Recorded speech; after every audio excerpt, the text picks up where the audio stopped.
அன்னை தமிழுக்கு முதல் வணக்கம்.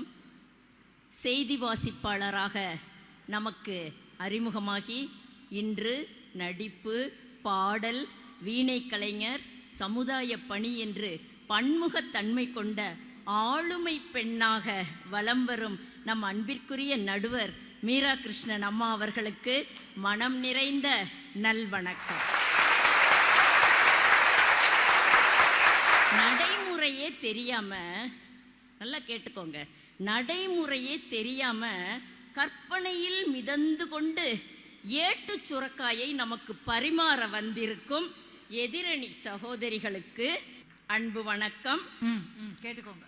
நாட்டு நடப்பை, உண்மையை பேச வந்திருக்கும் எண்ணணி சகோதரிகளுக்கும் இந்நிகழ்ச்சியை நேரிலும் ராஜ் தொலைக்காட்சியிலும் கண்டு களிக்கும் உலகளாவிய ராஜ் டிவி நேயர்கள் அத்துணை பேருக்கும் என் அன்பு வணக்கம். தரம் உயர்கிறது, தரம் உயர்கிறதுன்னு ரொம்ப தரமா பேசினாங்க. அதுல ஒன்றும் சந்தேகமே இல்லை, தரமா பேசினாங்க. அதுலயும் இந்த ரோஹிணி தங்கச்சி இருக்கு பாருங்க, நீங்க கல்லூரியில பாடம் நடத்தின மாதிரியே இருந்துச்சுமா. நீங்க சொன்ன எல்லா பாயிண்ட்ஸும் பேராசிரியர் பேசினா அப்படிதான் இருக்கும். அப்படித்தானே அம்மா இருக்கும். நீங்க பாடம் சொல்ல வந்திருக்கிறீங்க, நாங்க எல்லாம் எங்க அனுபவத்தை சொல்ல இங்க வந்திருக்கோம். சம்பாதிக்கிற பெண் வேணும் எதிர்பார்க்குறீங்க அப்படின்னு சொல்லிட்டு ரோஹிணி தங்கச்சி இன்னொரு பாயிண்ட் சொன்னாங்க. இந்த மேட்ரிமோனியல் காலத்துல இதெல்லாம் எதிர்பார்க்குறீங்கன்னு. சரிம்மா, சம்பாதிக்கிற பெண்ணை எதுக்கு எதிர்பார்க்குறீங்கன்னு எங்களுக்கு தெரியும். எங்கேயாச்சும் நல்லா சமைக்கிற பையன் வேணும்னு மேட்ரிமோனியல் காலத்துல நீங்க யாராவது போட்டிருக்கிறீங்களா? மனசாட்சியை தொட்டு சொல்லுங்க. ஏன் அந்த பக்கமும் வேணும் இல்ல, நல்லா சமைக்கிற பையன் வேணும்னு போடுங்களேன் பார்க்கலாம். யாரா தைரியமா உங்களால போட முடியுமா? இதுதான் ரியாலிட்டி. நான் சொல்றேன், தனியா பாக்குறப்ப பேசிப்பாங்க. மாலதி தங்கச்சி பொருளாதாரம் மட்டும்தான் நமக்கு தரம். ரொம்ப அருமையா சொன்னாங்க. பொருளாதாரத்தை நம்ம உயர்த்திட்டா தரம் உயர்ந்துருதான். என்னங்க இதெல்லாம் நியாயமா? என்ன நடுவர் அவர்களே, வெறும் பொருளாதாரம் மட்டும் உயர்ந்தா தரமா? தரம்னா என்னன்னு முதல்ல உங்களுக்கு தெரியுமா? அந்த பக்கத்துல இருக்கிற நம்ம பேராசிரியர்கிட்ட கொஞ்சம் படிச்சுட்டு வாங்க, அவங்க சொல்லி கொடுப்பாங்க. தரம் என்றால் என்ன, அதை நம்ம தெரிஞ்சுக்கணும். தரம் என்றால் அந்த குடும்ப பிணைப்பு, பாசம், புரிதல், ஒண்ணுமே வேணாங்க. குவாலிட்டி ஆஃப் டைம்னு நம்ம சொல்றோம். அது இப்ப எந்த குடும்பத்திலயுமே கிடையாது. என்ன தெரியுமா? நாம் சாப்பிடும் போது எல்லாரும் ஒன்னா உட்காந்து சாப்பிடுறது யார் வீட்லயாச்சும் இப்ப நடக்குதா? நடக்காதே. இதுதான் தரம். இது எல்லாமே சேர்ந்ததுதான் தரம். அந்த தரத்தை பத்தி பேசாம பொருளாதாரம் உயர்ந்துருச்சு, சம்பாதிச்சிட்டோம், என்னம்மா பேச வந்திருக்கிறீங்க? பொய்மான் கரடுன்னு சொல்லுவாங்க நடுவர் அவர்களே. பொய்மான் கரடு அப்படின்னா என்னன்னா, பொய்மான தேடி ஓடுறது. நிஜமான இங்க இருக்கு. அது என்னது? தரம். நான் சொல்றேன், தரம் தான். உங்களை சொல்லல, குடும்பங்களை சொல்றேன். நீங்க எதை தேடி ஓடுறீங்கன்னு எனக்கு தெரியல. இந்த குடும்பங்கள் எதை தேடி ஓடுது? தரம்ங்கிற நிஜமான இருக்கு.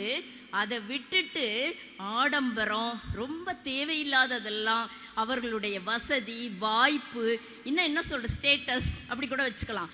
இப்படிப்பட்டதை தேடி தேடி தேடி இவங்க அலையிறாங்க. இதுதான் நம்ம பொய்மான் கரடுன்னு சொல்றோம். கூட்டம் போல் எங்கள் கூட்டமே, இது ஆனந்த பூந்தோட்டம், அன்பின் ஆலயம், எங்கள் வீட்டில் எல்லா நாளும் கார்த்திகை. கார்த்திகை அருமையம்மா, அருமை. இனிமையான அந்த குரல் கேட்கிறப்ப எனக்கு ரொம்ப சந்தோஷமா இருக்கு. இப்படி ஆனந்தமா குடும்பங்கள் பாடிக்கிட்டு இருந்துச்சுன்னா நாங்க ஏங்க தடம் புரளுதுன்னு பேச வர்றோம்? அந்த தலைப்பை கொடுக்கறப்பவே நாங்க சொல்லிடுவோம், ஐயோ குடும்பங்கள் எல்லாம் நல்லா இருக்குது, நாங்க தடம் புரளுதுன்னு பேச மாட்டோம்னு சொல்லிடுவோம். ஏன்னா நம்மளை சுத்தி நடக்கிற நிகழ்ச்சிகளை எல்லாம் பேசுறதுக்காக தான் நாங்க இங்க நிக்கிறோம். அவங்க ரீல்ஸ் பத்தி பேசுறாங்க, நாங்க ரியாலிட்டி பத்தி பேச வந்திருக்கிறோம். அந்த ரியாலிட்டி தான் இப்போ நம்ம கண் முன்னால நிக்குது. பெண்கள் வேலைக்கு செல்வதால் அவங்க நேரங்காலம் இருக்காங்க.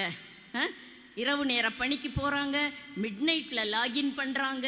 அவங்களுடைய பணி, அவர்களை நம்ம குறை சொல்லல. பெண்கள் வேலைக்கு போகணும் தான் நாங்க சொல்றோம்.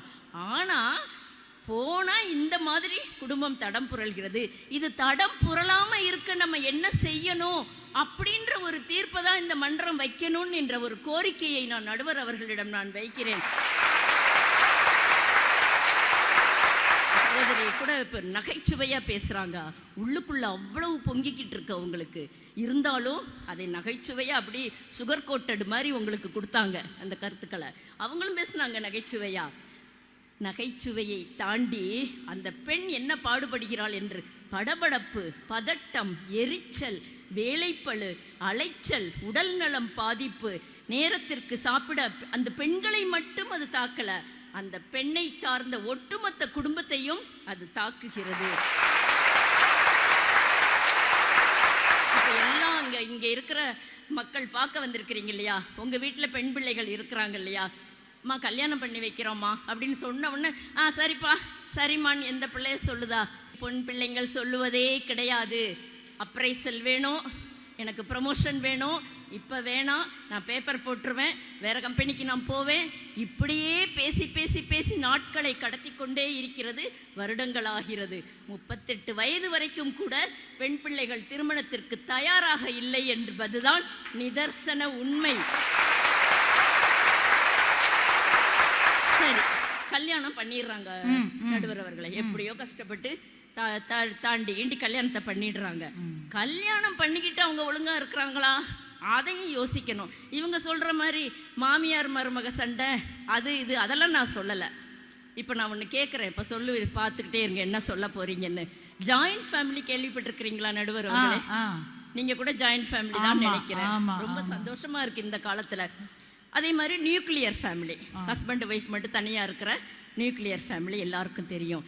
டிங்க் ஃபேமிலி நீங்க கேள்விப்பட்டிருக்கீங்களா? டிங்க் ஃபேமிலி, டிங்க், ஆமா டிங்க், டிங்க் ஃபேமிலி. அது இப்ப ட்ரெண்டா ஓடிக்கிட்டு இருக்கு. வயிற்றுல கபகபன் நெருப்ப கட்டிக்கிட்டு இருக்கிற மாதிரி இருக்கு. அதுவும் இப்ப இருக்கிற இந்த பெற்றோர்கள், கல்யாணத்துக்கு பிள்ளைகளை தயார் செய்யற பெற்றோர்களுக்கு வந்து இதை கேள்விப்பட்டாங்கன்னா அவங்க மனசே பதறி போயிடும். டிங்க் அப்படின்னு இருக்கு நடுவர் அவர்களே, அது என்னன்னு நான் சொல்லவா? சொல்லுங்க சொல்லுங்க. DINK, DINK, dual income no kids, dual income no kids. நாய்க்குட்டி எல்லாம் பூனைக்குட்டி எல்லாம் வளர்ப்பாங்க, அது வளர்ப்பாங்க. ஏன்னா அவங்க டூர் போறப்ப, ஃபாரினுக்குலாம் டூர் போறப்ப நாயை பக்கத்து வீட்டுல விட்டுட்டு போயிடலாம், வேணுங்கிறப்ப அங்கங்க விட்டுட்டு போயிடலாம். சொன்னதெல்லாம் கேட்கும், அது சொன்னதெல்லாம் கேட்கும். வாழை வேற ஆட்டும். அது யார் என்ன சோறு போட்டாலும் அது வாழை ஆட்டிக்கிட்டு இருக்கும். குழந்தைய விட்டுட்டு போக முடியுமா? அதுக்காக தான் மாமனார் மாமியாரை ஏற்கனவே வெளியே அனுப்பிச்சாச்சு. அவங்க வந்து இனிமே வந்து பார்க்க போறது கிடையாது. இந்த பக்கமும் அந்த பக்கமும் அம்மா அப்பா எல்லாம் தனித்தனி. இப்போ இல்ல, அப்பார்ட் ஃப்ரம் ஜோக், ஜப்பான்ல எல்லாம் இதுதான் நடக்குது. ஒண்ணு கல்யாணம் பண்ணிக்க மாட்டேங்கிறாங்க, இல்ல கல்யாணம் பண்ணிக்கிறவங்க குழந்தை பெற்றுக்க மாட்டேங்கிறாங்க. வேண்டவே வேண்டாம், நாம் இருவர் நமக்கு எதற்கு இன்னொருவர், அதுதான் நடக்குது இந்த இடத்துல. அதுதான் வருது. அதனால குழந்தை பெற்றுக்கிறது இல்லை. அப்புறம் என்னத்துக்கானது? நாட்டோட பொருளாதார வளர்ச்சி எப்படி வளரும்? நாட்டுல ஆளுக்கு இல்லைன்னா எப்படி? இது பெரிய கேள்விக்குரிய ஆயிட்டு வருது. ஆமா ஆமா, அம்மா சொன்ன மாதிரி இது அந்த நாட்டுல இருக்குது. இப்ப நம்ம நாட்டுக்கு அடியெடுத்து கொஞ்சம் கொஞ்சமா வர ஆரம்பிச்சிருக்குது. அங்கங்க கேள்விப்படுறோம், வெளியெல்லாம் கேள்விப்பட்டுக்கிட்டு இருக்கிறப்ப நமக்கு ஒன்றும் புரியாது. அது என்னைக்கு நம்ம வீட்டு கதவை அந்த டிங்க் ஃபேமிலி தட்ட போகுதுன்னு தெரியல. தட்டிடுச்சு, அங்கங்க தட்டிடுச்சு இல்லம்மா. அதுக்குள்ள நம்ம விழிப்புணர்வா முடிச்சுக்கணும், அதுக்குள்ள முடிச்சுக்கணும். தடம் புரள்றத நம்ம மாத்தி விடணும். அதுக்காகத்தான் இந்த மன்றம், ராஜ் டிவி பட்டிமன்றத்தை உருவாக்கி இருக்கிறார்கள் என்றால் இந்த தலைப்பை, இங்கு ஒரு தீர்வை நாம் இந்த சமுதாயத்திற்கு கொடுத்து செல்ல வேண்டும் என்று நினைக்கிறேன். என்னுடைய முக்கியமான கருத்து, ஆண்கள் இந்த தலைப்புக்குள் உள்ளே வரணும். பெண்கள் பெண்கள் பெண்கள் பத்தி பேசி முடிச்சிட்டோம், ஆண்கள் தலைப்புக்குள்ள வரணும். நீங்க பொறுப்பை எடுத்துக்கோங்க, கொஞ்சம் அந்த குடும்பத்தை மாத்தலாம் அப்படின்றது என்னுடைய கருத்தா இருக்கு. அதுக்கு இன்னும் எத்தனை காலம்தான் ஆகுமோன்னு தெரியல, இன்னும் எத்தனை காலம்தான் ஆகுமோன்னு தெரியல, ஒன்னும் புரியல. நன்றி நடுவர் அவர்களே, வாய்ப்பிற்கு நன்றி. இதை கொஞ்சம் சிந்தியுங்கள் ஆண்களே, அதற்காகத்தான் நான் இங்கு நின்று பேசுகிறேன். நன்றி, வணக்கம்.